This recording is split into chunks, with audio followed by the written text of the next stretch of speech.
Pemirsa, terima kasih Anda masih bersama kami.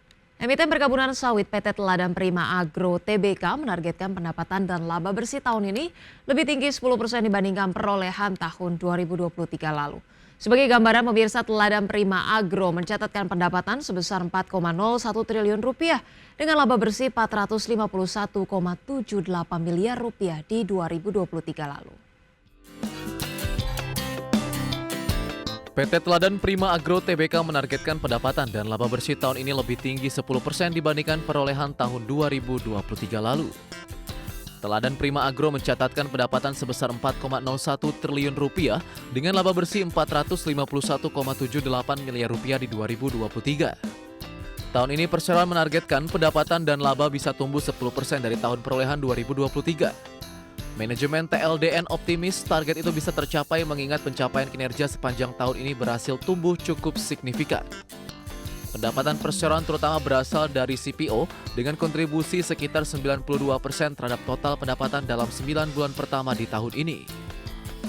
Selama periode Januari-September 2024, TLDN mencatatkan peningkatan kinerja dengan realisasi laba bersih sebesar 393,9 miliar rupiah atau meningkat 68,2% secara tahunan. Sementara pendapatan pada periode itu tercatat sebesar 2,86 triliun rupiah atau turun tipis dibandingkan periode yang sama 2023. Selain CPO, TLDN juga mengandalkan penjualan produk palm kernel oil atau minyak inti kelapa sawit dan palm kernel explorer atau bungkil kelapa sawit sebagai upaya menggenjot kinerja hingga akhir tahun nanti. Dari sisi produksi, Teladan Prima Agro telah menghasilkan tandan buah segar sebanyak 878.296 ton hingga September 2024 atau tumbuh 0,2% secara tahunan.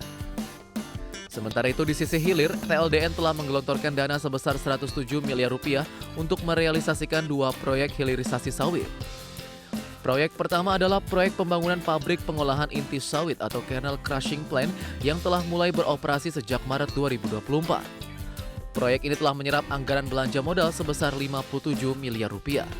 Berbagai sumber IDX Channel.